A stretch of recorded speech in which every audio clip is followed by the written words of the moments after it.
El siguiente trabajo documental fue realizado por los siguientes integrantes: Collive Acevedo Omar Alejandro, Paul Baceles Dan Ignacio, Jiménez Vázquez Cecilia Paola.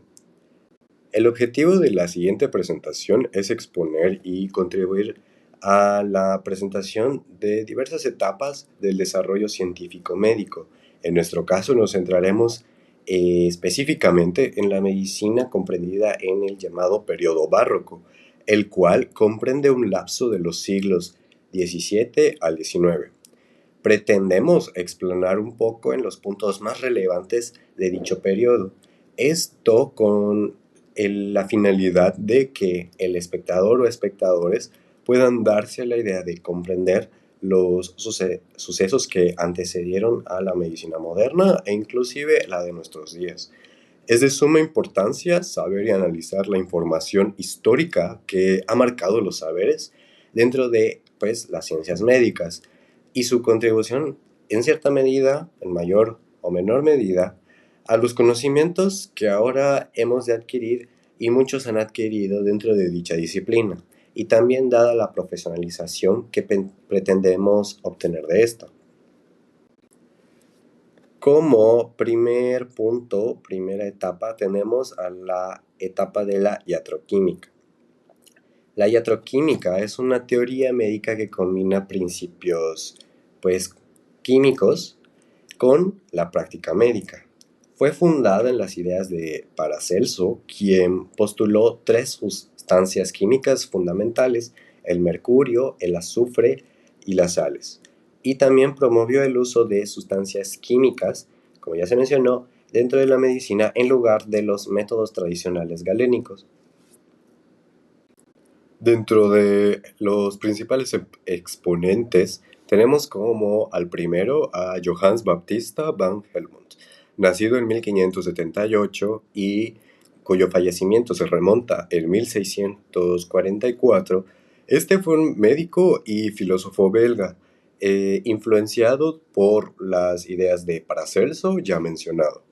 Fue conocido por proponer la teoría del arqueus o archeus, un principio vital del organismo que produce enfermedades a partir de semillas anormales, conocidas como ens morbi. Introdujo los conceptos de simpatía y antipatía como principios que explican la interacción entre los archei de distintos objetos y el organismo humano. Sus ideas lamentablemente lo llevaron a ser condenado por la Inquisición en su momento e inclusive a ser encarcelado. Después de su muerte, su obra, Hortus Medicinae, se publicó y tuvo gran éxito en los siglos XVII y XVIII, posterior a su fallecimiento. Al siguiente personaje que tenemos es a François de Lavaux, o también conocido como Franciscus Silvius. Nacido en 1614, fue un médico holandés que propuso un sistema basado en la química, la circulación sanguínea y los vasos linfáticos. Él rechazó lo que es la teoría humoral galénica, proponiendo en su lugar tres humores: la saliva, el jugo pancreático y la bilis.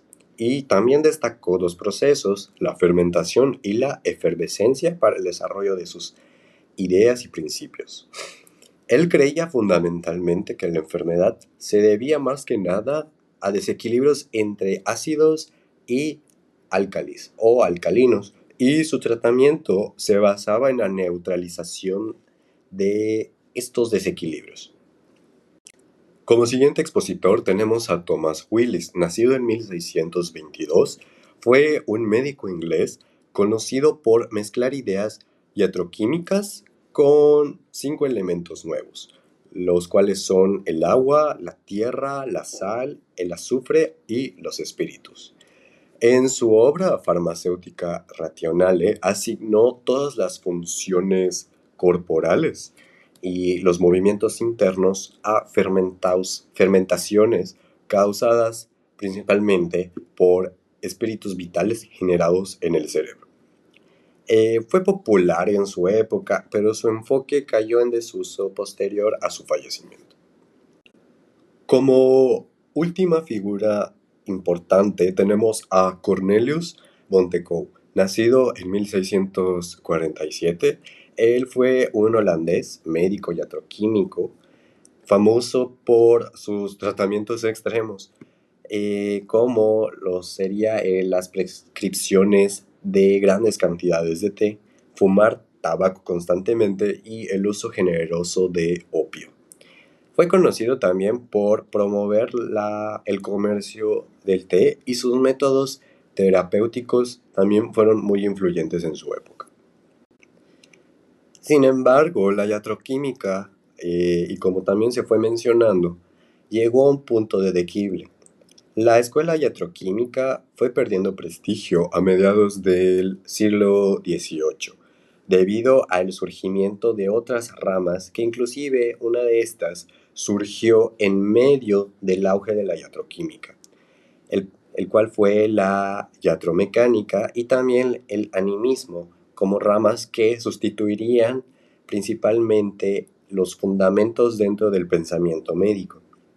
Así también hubo la influencia de figuras médicas como Sydenham y Boerhaave, quienes promovieron una medicina más basada en lo clínico y menos en teorías abstractas. La iatroquímica fue criticada también por un enfoque cualitativo y también una gran incapacidad para explicar de manera específica y concreta fenómenos naturales. A diferencia de, como posteriormente veremos, la iatromecánica, esta no ofrecía un análisis cuantitativo y mecánico definido. A continuación, presentamos lo que es el tema de la iatromecánica. Esta fue una doctrina del siglo XVII, es decir, nació, aunque de forma escasa en sus ideas, nació en medio del auge de la ya mencionada iatroquímica. La iatromecánica compara el cuerpo humano con una máquina, explicando su funcionamiento mediante las leyes físicas y las matemáticas. Las partes sólidas del organismo obedecen las leyes de la estática y los líquidos las leyes de la hidráulica. Los iatromecánicos, que presentaremos a continuación como principales exponentes, intentaron aplicar estos principios para explicar fenómenos fisiológicos complejos. Como uno de los principales, más prominentes exponentes de la iatromecánica tenemos a Giovanni Alfonso Borelli. Nacido en 1608, fue de los iatromecánicos cuyas ideas permearon mucho el inicio de esta disciplina dentro de la medicina. Borelli combinó su interés por las matemáticas con la anatomía y la fisiología. Su obra más importante es De Motu Animalium. Esta describe los movimientos externos e internos de los animales, basados en principios de mecánica física y principios matemáticos, aunque también utiliza analogías de su tiempo. Como segundo expositor tenemos a Giorgio Baglivi, nacido en 1668 y como discípulo de Malpighi. Baglivi afirmaba que el organismo puede estudiarse como una máquina, con componentes como los pistones y las poleas. Sin embargo, él también entendía la distinción entre lo que es la teoría de la práctica. También señalaba que la experiencia clínica y la observación eran aspectos fundamentales, primordiales, para tratar las enfermedades. Como tercer exponente tenemos a Archibald Pitcairn, nacido en 1652, fue fundador de la Escuela de Edimburgo. Él principalmente criticaba los sistemas médicos que buscaban causas en fenómenos, proponiendo también un cambio en el enfoque basado en la observación y en las leyes matemáticas, similar a lo que la astronomía proponía en su tiempo. Como último expositor tendremos a Friedrich Hoffmann, nacido en 1660. Su principal aportación fue el desarrollo del sistema mecánico dinámico, que enfatiza y describe el papel del movimiento dentro de la fisiología. Su teoría sugiere que la salud y la enfermedad dependen de movimientos mecánicos del corazón y la circulación sanguínea. Sin embargo, recurrió a explicaciones cualitativas como un líquido noble y espirituoso para abordar fenómenos como infecciones y la putrefacción. Y ya a modo de conclusión, esta disciplina, la iatromecánica, representó un esfuerzo para integrar lo que es la física y las matemáticas en lo que es el estudio del organismo humano, del cuerpo humano. Aunque también presentó algunas limitaciones, concretamente de la época. Estas llevaron a explicaciones que hoy parecerían rudimentarias a ojos de la ya formada medicina moderna.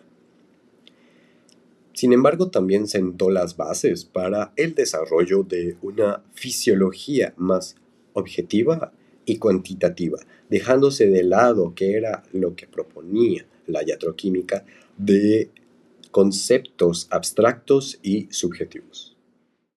Hola, buenas tardes. Mi nombre es Omar Alejandro Cuya Acevedo y hoy les voy a hablar o comentar acerca de las doctrinas médicas. En este caso les comentaré acerca del animismo o vitalismo, al igual que la irritabilidad, brownismo, solidismo y el mesmerismo. Bueno, primero vamos a hablar acerca del fundador de esta doctrina médica, del animismo, que es George Ernst Stahl. Él menciona o propone que los organismos están animados por un principio inmaterial que les da su forma, función y armonía y pertenencia. Él crea el concepto del ánima. Al igual que existieron varios pioneros del animismo, en este caso Van Helmont, Thomas Willis, y aquí hay un retrato de Van Helmont creado por Marie Vallée. Bueno, George Stahl se hacía demasiadas preguntas del funcionamiento del cuerpo humano. Se preguntaba cómo era posible que una estructura tan compleja y tan destructible como es el cuerpo humano mantuviera su integridad, es decir, que mantuviera la homeostasis frente a tantas agresiones que existen en el medio externo y en sí no se desintegrara, como ocurre en la muerte. Por lo tanto, creó unos puntos, o creó el concepto de ánima. Y aquí se muestran estos puntos que menciona que imparte la vida y la muerte, participa en la concepción, genera el cuerpo humano como su residencia y lo protege de la desintegración del cuerpo, es decir, de la muerte. Y bueno, el ánima frente a los dos conceptos de salud y enfermedad se refieren en sí a movimientos invisibles y conceptuales, y la enfermedad se refiere más a la interferencia de esos movimientos, que ocasiona cambios de tono, provocando contracciones o relajamientos anormales. En sí, como conclusión, se tiene que el ánima es la principal fuerza detrás de la curación y el mantenimiento de la salud. En general, ya que su terapéutica era mínima y seguía la regla hipocrática de la observación expectativa. Y bueno, existen más sistemas, más teorías que siguen haciendo énfasis en el ánima. Aquí tenemos el papel del ánima en el sistema de Bordia, que se limita a las emociones y no participa para nada en otros fenómenos fisiológicos. Es decir, que solo se va a tratar de movimientos o secreciones y que bueno, que cada emoción está conectada con un órgano. En sí son tres órganos que menciona Borda, que son el trípode de la vida y que van a comandar todas estas emociones. Y bueno, entra en juego lo que es Paul Joseph Barthes, que ocasiona una transición entre lo que se cree el animismo a vitalismo, ya que para él el principio vital es la causa de los fenómenos de la vida en el cuerpo humano. Es decir, que bueno, la naturaleza de la vitalidad en sí se desconoce, pero está dotado de movimientos y sensibilidad. Para Paul Joseph era distinto de la mente, ya que él eh, creía que estaba en todo el organismo en sí, no solo en ciertos órganos, como mencionaba Bourdieu. Y bueno, ya luego de desglosar todo lo que vendría siendo la doctrina médica del animismo y vitalismo, es hora de centrarnos a otro tipo de teorías. En sí vamos a hablar de la irritabilidad, solidismo, brownismo y mesmerismo, sus diferencias, sus principales pioneros, etc. También se menciona que surge en la Edad Barroca, es decir, en el apogeo de la Edad Barroca, junto a teorías médicas que pretenden sustituir la teoría del humoral de Galeno.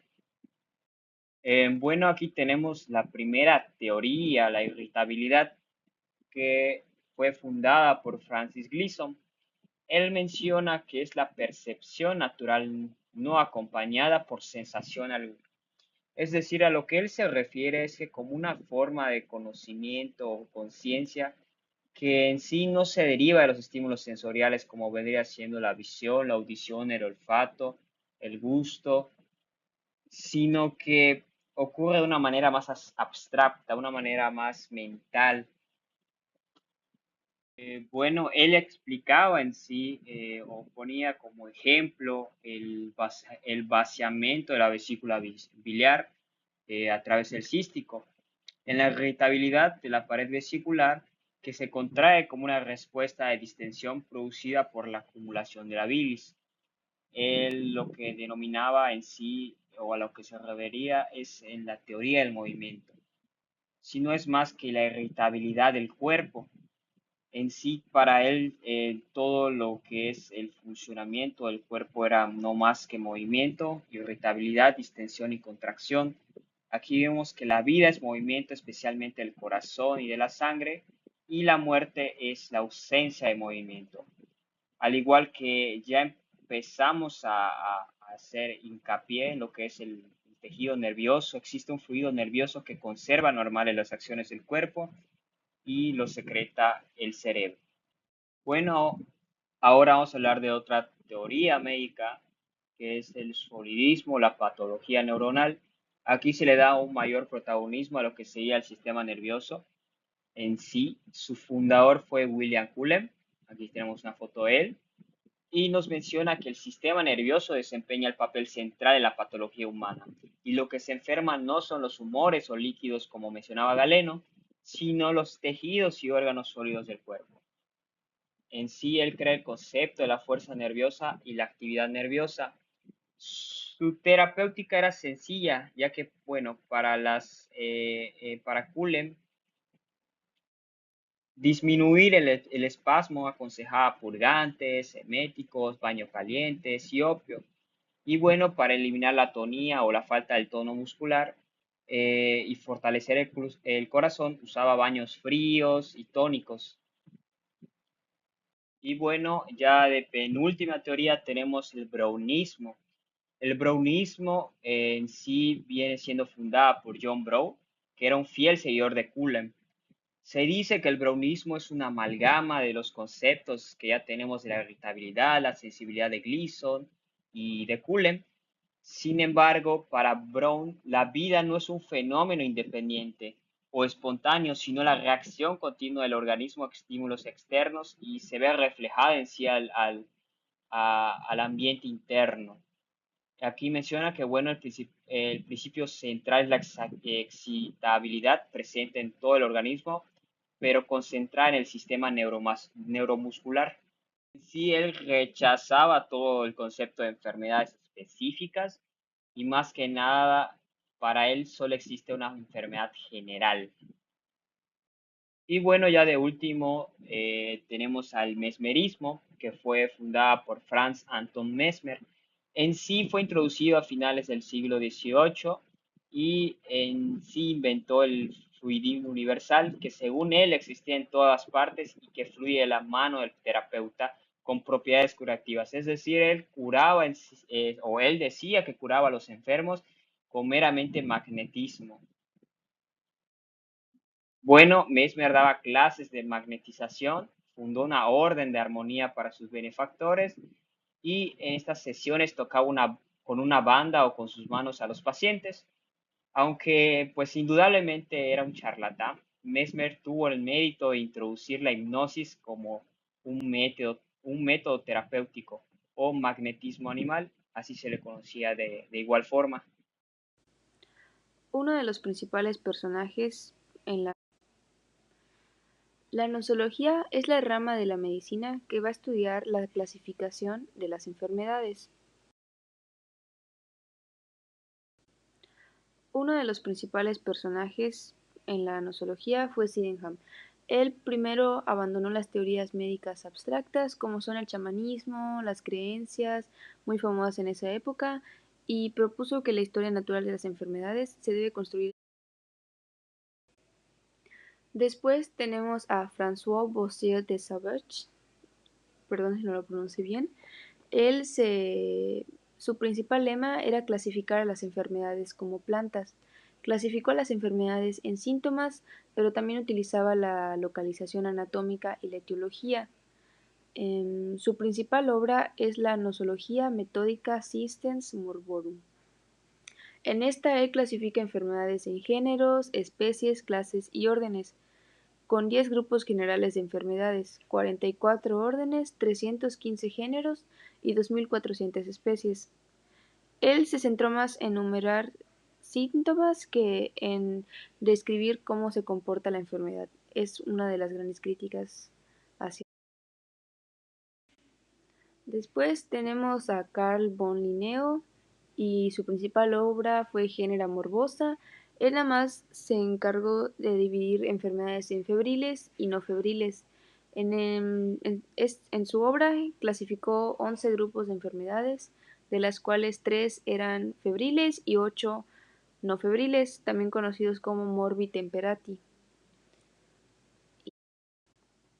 Bueno, también tenemos a William Cullen, que él en su obra Synopsis and Nosology se enfocó en simplificar la nosología. Él la clasifica en 4 clases de enfermedades, que son pirexias, neurosis y caquexias, y locales, perdón.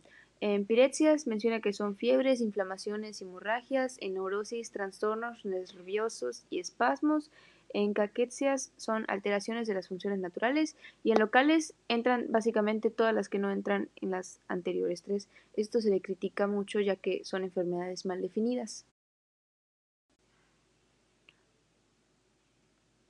Bueno, ya por último tenemos a Philippe Pinel. Él optó por un enfoque más filosófico y antropológico. Su principal obra fue Nosographie philosophique. En esta clasifica las enfermedades en 5 clases, 8 géneros y menos de 200 especies. Él dio más énfasis a descripciones detalladas de las enfermedades. Se menciona que es un pionero para la nosología moderna, ya que en lugar de clasificarlas nada más por síntomas y características, busca entender y describir más extensamente las enfermedades.